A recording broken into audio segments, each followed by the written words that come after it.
భారతదేశంలో అత్యున్నతమైన స్థానంలో కూర్చునేటువంటి పర్సన్ చీఫ్ జస్టిస్ కదా, సిజే గారు. అలాగే ప్రెసిడెంట్ ఇండియా మొత్తంలో సంబంధించిన పవర్స్ అన్ని ఆయనే హోల్డ్ చేస్తాను అంటారు. పాలించేదేమో ప్రధాన మంత్రి గారు. అయితే ఇక్కడ చూసినట్లయితే ఎవరి పవర్స్ గొప్పగా అనిపిస్తా ఉంటాయి మీకు?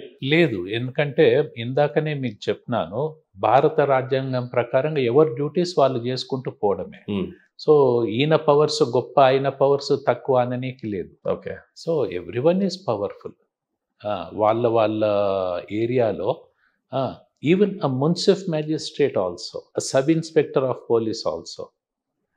Yes, he is powerful within his powers. Coming back to again Tripura. So after going to Tripura, so అక్కడ పెండెన్సీ 14 years 2014 నుంచి పెండెన్సీ ఉండింది. మీరు బిఫోర్ త్రిపురకి వెళ్ళకన్నా ముందు సార్ అక్కడ సిచ్యువేషన్స్ నిజంగా వర్క్ మోడ్ లో ఉండిందా, లేదా మీరు వెళ్ళిన తర్వాత వర్క్ మోడ్ ని పెంచడం వల్ల ఆ కేసెస్ అన్ని క్లియర్ అయ్యాయా? How it works? In Tripura it was like easy going. Just whenever the case is called, advocates used to say adjourn the case by 2 months, 1 month. Why? No reason. So this was the trend. Whatever the reasons, whether there they charge for adjournment basis or a lump sum basis, I am least bothered. అయితే ఇట్లా వాయిదాలు అడుక్కుంటూ పోతే క్లయింట్కు ఏమి న్యాయం జరుగుతుంది? Client మీ దగ్గరకు వచ్చి brief ఇచ్చి ఆయన కష్టం సుఖం చెప్పుకున్నది మీరు ఏదైనా హెల్ప్ చేస్తారనే కదా. సో ఇట్లా డ్రాగ్ చేసుకుంటూ పోతే it will reflect on your office and it will reflect on the court. Yeah. So I am ready to do the case. Are you ready? Okay. So if you say that today you are not ready, let us have it tomorrow or day after. వెంటబడి చేసేట అంతే, వెంటబడమే, వాయిదాలు ఇచ్చేది లేదు. Sir, kind of cases ని చూసినట్లయితే తెలంగాణ హైకోర్టులో ఉన్నటువంటి కేసెస్ కి త్రిపురకి వచ్చేటువంటి కేసెస్ కి ఒక కామన్ సైకాలజీ ఉంటుంది కదా. ఏ రకమైన కేసెస్ ఎక్కువగా అనిపించాయి? త్రిపురలో narcotics cases, POCSO cases, criminal side, and ఈ land acquisition appeals, service matters, ఇట్లా లిటిగేషన్ ఈ రకంగా ఉంటుంది. Of course Telangana it's a wide range. 5 judges ఉండడం వల్ల డిఫరెంట్ టైప్స్ ఆఫ్ లిటిగేషన్ అందరికీ డిస్ట్రిబ్యూట్ చేసేటోళ్ళు chief justice. So over a period of time నాకు ఎన్ని కేసెస్ వేసినా కానీ వారంలో క్లోజ్ చేసి ఇచ్చేసరికి కేసెస్ అన్నీ అయిపోయినాయి అంటే వేరే జడ్జెస్ దగ్గర ఉన్న సబ్జెక్ట్స్ అన్నీ వేసేటోళ్ళు. సార్ అది కూడా అయిపోయిందండి అనేసరికి ఇంకో జడ్జు సార్ సబ్జెక్ట్స్ అయిపోయినాయి సార్ వేరే వాళ్ళ దగ్గర కూడా అంటే అయినది కూడా.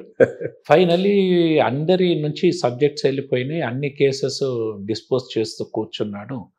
Civil, criminal, property matters, writ, service matters, all sorts of cases. So okay, అన్నీ అయిపోయినాయి కదా.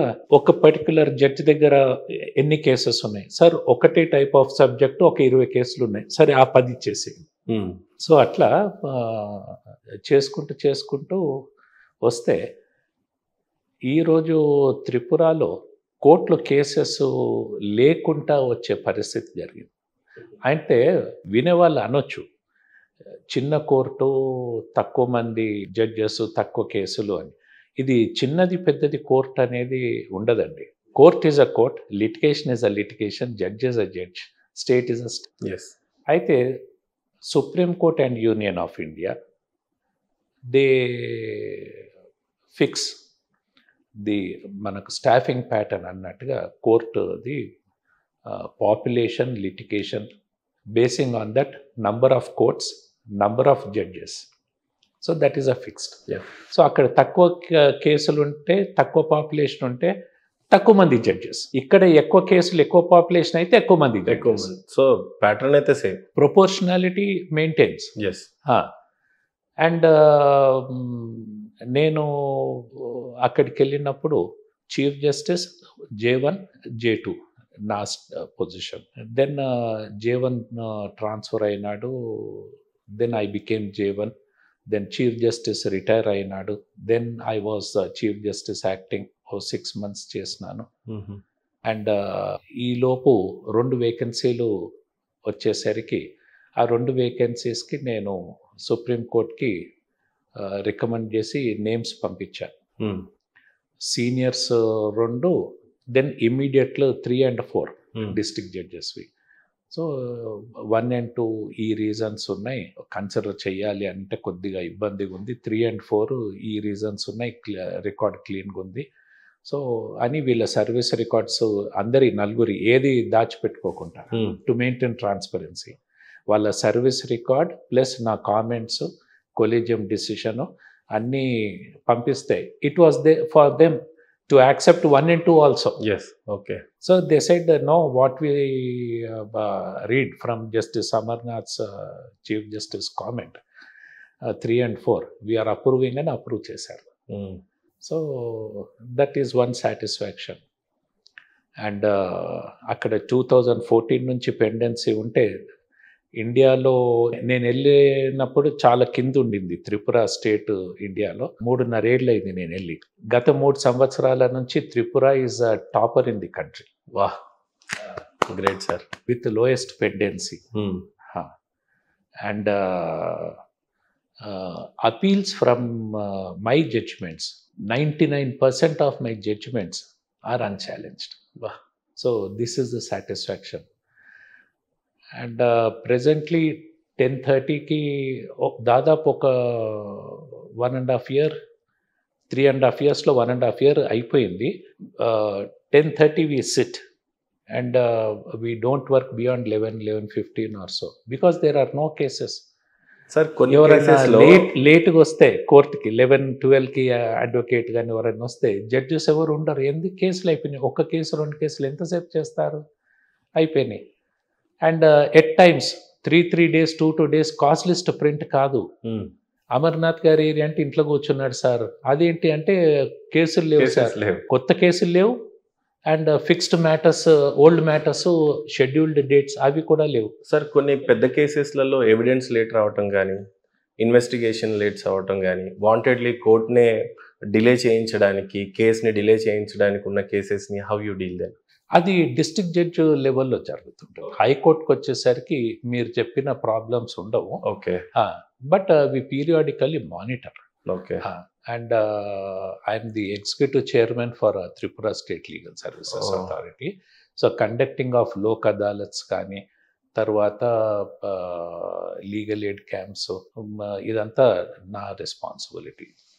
అండ్ ఈ మీరు చెప్పిన ఈ ఇన్వెస్టిగేషను అది ఇవంతా మా పీరియాడికల్గా రివ్యూ మీటింగ్స్ ఉన్నప్పుడు అవి రిపోర్ట్స్ తెప్పించుకునేసి I speak with the secretary home and say ఈ కేసెస్లల్లో ఇది స్టేటస్ రిపోర్టు మీ వాళ్ళ నుంచి కరెక్ట్గా స్పందన వస్తలేదు, why don't you look into this అని అంటే ఒకసారి హోమ్ సెక్రటరీ కానీ డీజీపీ కానీ చెప్పిన తర్వాత ఇన్వెస్టిగేటింగ్ ఆఫీసర్ ఎక్కడే డిలే చేస్తాడు.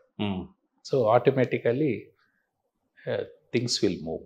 బహుశా మీరు చేస్తున్న దాటికి చాలా గుర్తింపు రావాల్సి ఉంది అనిపించింది sir. But so far you got a doctorate, then world book records, దాని గురించి ప్లీజ్. ఒకసారి ఈ wonder book of records international UK వాళ్ళు వచ్చేసి మీ గురించి ప్రిలిమినరీగా ఏదో విన్నాము, బయట మేము తెలుసుకున్నాము, so we want to know something more from you అని చెప్పి కూర్చొని మాట్లాడి వాళ్ళు ఏదో రాసేసుకొని క్రాస్ చెక్ చేసుకొని ఎప్పుడో 2-3 months తర్వాత this all happened mid of 2024. Okay. So తర్వాత ఇక సరే ఎవరో వస్తారు పోతుంటారు కదా అనుకున్నాము. బట్ November-December 2024 వాళ్ళు వండర్ బుక్ ఆఫ్ రికార్డ్స్లో రికగ్నిషన్ ఇచ్చినారు. And it got published in 2025 book. ఈ ఇయర్కి బుక్ అయింది. అది హైయెస్ట్ నెంబర్ ఆఫ్ కేసెస్ అని చెప్పి వచ్చినారు. అయితే త్రిపురలో మహారాజా బీర్ బిక్రమ్ యూనివర్సిటీ వాళ్ళది మొన్న కాన్వికేషన్ జరిగితే ఆ యూనివర్సిటీ వాళ్ళు త్రిపుర హైకోర్టుని గత 3 సంవత్సరాల నుంచి టాప్ లెవెల్లో పెట్టినాడు, లిటిగేషన్ లేదు, అండ్ త్రిపురలో జడ్జ్మెంట్స్ చెప్తే దాని మీద అపీల్స్ అన్ఛాలెంజ్డ్గా ఉన్నాయి. So this is a remarkable change. And అని వాళ్ళు రికగ్నైజ్ చేసి నాకు హానరరీ డాక్టరేట్ ఇచ్చినారు. అండ్ ఒక సిట్టింగ్ హైకోర్టు జడ్జికి వండర్ బుక్ ఆఫ్ రికార్డ్స్లో స్థానం దొరకడం కానీ, హానరరీ డాక్టరేట్ రావడం కానీ, నాకు తెలిసి ఇది మన దేశంలో మొదటిసారి అని అనుకుంటున్నాను. మన కంట్రీలో ఇంతవరకు ఏ జడ్జికి లేదు సార్. ఎవరైనా చేస్తే LLB, LLM, PhD చేసి డాక్టరేట్ అయ్యి లాయర్గా లాయర్ అనిపించుకుంటూ యూనివర్సిటీ. బట్ సర్వీస్లో ఇలా రికగ్నిషన్ వచ్చింది మటుకు not as a social worker. We see just for your duties and jobs you got your recognized. So కంట్రీలోనే ఎవరికి రాలేదా సార్ ఇలాంటి? To the best of my knowledge, I am the first. Okay. And I stand corrected if anyone is there. And I always stood in front, even when there were natural calamities. So with my past service experience of 25 years, since 1999, I am a Lion member. And at different levels I worked. And childhood days I was an NCC cadet. So that kind of a service motto was always there. And coming from a philanthropist family, my grandfather donated cremation ground behind Hotel Marriott, adjacent to Courtyard. Oh, ఇది కోటియాడ్ దగ్గర ఉన్న that land was grandfather. Yes, and Mahatma Gandhi statue in Secunderabad, MG Road, at Paradise. So that statue was ordered to be made immediately after the assassination of Mahatma Gandhi in Italy. And it's a Panchaloha, first of its kind in the world. And that standing statue of Mahatma, the way he is walking, Dandi March, ఆ రూట్లోనే జరిగింది. అక్కడ statue పంచలోహంది పెట్టి షిప్లో అక్కడ నుంచి ఇటలీలో order చేసి తెప్పించి ఫస్ట్ ప్రైమ్ మినిస్టర్ నెహ్రూ గారిని పిలిచి అన్వీల్ చేయించినారు. మీ గ్రాండ్ ఫాదర్ అంజయ్ గారు. ఓకే. అండ్ గ్రాండ్ ఫాదర్ గారు ఏమైనా పొలిటికల్ గా ఉన్నారా సార్ అప్పుడు? No, he was just a philanthropist. He was not into politics. And Paradise సెంటర్లో ఈరోజు ప్యారడైస్ హోటల్ అని అంటాం సికింద్రాబాద్లో, but originally it was our cinema theatre. And this Paradise hotelier use to sell tea and biscuits, a small scale business to our working labor, cinema theater construction period lo. So ఆ labour కి tea biscuits ఇచ్చేవాడు అనమాట. So theatre అయిపోయినాక then sir ఇక్కడ canteen అది పెట్టుకుంటానంటే ఇక ఆయనకి హోటల్కి ప్లేస్ కన్స్ట్రక్షన్ గిన చేసి ఇస్తే సో ఇట్ వెంట్ ఆన్. మంచి మనసుతో ఇచ్చినట్టున్నారు సార్. ప్యారడైస్ నిజంగా ఈరోజు వరల్డ్లో నెంబర్ 1 ప్లేస్లో ఉంది. బిగ్గెస్ట్ చైన్ రెస్టారెంట్లో ఒకటి కూడా ఉంది, అది కూడా. Correct. And theatre over a period of time because of state policies, slab system, అది ఎన్టీఆర్ గారి పీరియడ్లో అదంతా. Then we close down. Then పడగొట్టి కాంప్లెక్స్ కట్టి సన్షైన్ హాస్పిటల్కి రెంట్కి ఇచ్చిన గురువారెడ్డి గారికి. గురువారెడ్డి గారు నాకు చెప్పిన స్టోరీ మీరో ఏవో మరి, ఆయన్ని నమ్మి ఇచ్చారు అని చెప్పేసి ఆయన చాలా గొప్పగా చెప్పారు. సన్షైన్ హాస్పిటల్ లీజ్ కి తీసుకున్నప్పుడు ఆ స్టోరీ, పక్కనే ప్యారడైజ్ ఆనుకొని ఉండటం, ఇది. Oh then the journey went on, family journey. And so ఆ రకంగా ఇక్కడ లయన్స్ క్లబ్స్లో కూడా ఉన్నప్పుడు సిటీలో కానీ ఇంకెక్కడనే కానీ ఏదన్నా floods effect or any natural calamity, so we use to stand in front and contribute, donate and do service. So last year త్రిపురలో ఇదే వర్షాలు వచ్చేసి ఫ్లడ్స్ అది కొంచెం అస్తవ్యస్తంగా అయింది. So I went and gave a donation to the state government CM relief fund. So he said, ऐसा जज साहब ऐसा कभी कोई जज नहीं दिया, पहली बार आप ऐसा आके दे रहे हैं. So it is not the question of judge, it's a question of human concern. Right. This state, I am working here and it is in trouble. Yes. So minimum courtesy requires that whatever I can do, I must come forward. ఇప్పుడు దాకా మీరు చెప్పిన assets అన్ని top లొకేషన్స్లో ఉన్నాయి sir. అవి మీ ఫాదర్కి చెందినయా, మీకున్నాయా ఇప్పుడు, లేకపోతే ఏంటి పరిస్థితి అసెట్స్? అసెట్స్ ఇప్పటివరకు ఏది అమ్మలేదండి. ఓకే. భగవంతుడు under your control sir now? Yes yes tenants ఉన్నారు, రెంట్స్ వస్తాయి. ఓకే. రిచెస్ట్ జడ్జి కూడా అనొచ్చా sir? Paradise Hotelier is also our family tenant. Sunshine Hospitals is also our family tenant. అంటే రిచెస్ట్ జడ్జి కూడా అనొచ్చా సార్? ఇప్పటిదాకా మంచి kind hearted judge, professional speed గా వర్క్ చేస్తారు, మీ స్పీడ్ తెలుసు, కానీ అసెట్స్ చూస్తే కూడా my family members, we all lead a humble life. And we are self-sufficient with whatever we are having. And regarding richness, we never measured or competed. This is richness, this is wealth, luxuries. with heart you measure the richness, not with the wealth. Not with the wealth. Okay. Even now, ఇప్పుడు just last 2 days, Tripura, it was flooded with rains, heavy rains, and total water logging and so many problems are there. Totalగా నా దగ్గర ఉన్న paralegal volunteers వాళ్ళందరినీ ప్రతి ఊరికి ఉంటారు paralegal volunteers nominated. So I selected with the instructions of NALSA and we pay them. అయితే వాళ్ళకి మా డ్యూటీ కాదు అది, but still humanitarian grounds.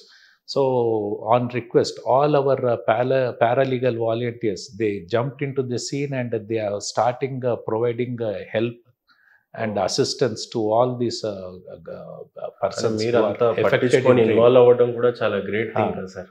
And we are providing food in schools. వాళ్ళకి అందరినీ షెల్టర్ సేఫ్ హోమ్కి తీసుకొచ్చేసి వాళ్ళకి అక్కడ food accommodation. State government is doing their job, but ఉడతా భక్తి లాగా మేం చేయగలిగేది, మా చిన్న సైన్యం చేయగలిగేది, that is also we're doing. We can say legal services is nothing to do with this, but we're human beings. Sir entire కంట్రీలో టాప్ మోస్ట్ జడ్జిమెంట్స్ ఇచ్చిన జడ్జిలు కూడా ఉంటారా సార్? ఏమైనా ట్రాకింగ్ ఉంటుందా అలా? Every month Supreme Court will receive the data. It will collect the data. అందులో ఎలా ఉంది సార్ ర్యాంక్? And అది confidential. Entire It's a confidential information. So they receive. And there was one occasion also. I addressed to the Honorable Chief Justice of India saying that, sir, త్రిపురాలో cases అయిపోయినాయి and నేను ఇంట్లో కూర్చుంటున్నాను. ఏం చేయమంటారు నన్ను? I'm sitting at home. So at times couple of days together on period regular basis. So cases లేవు, ఇంట్లో కూర్చుంటున్నాను. So it is for you. See, I have to keep him appraised, informed. So I also did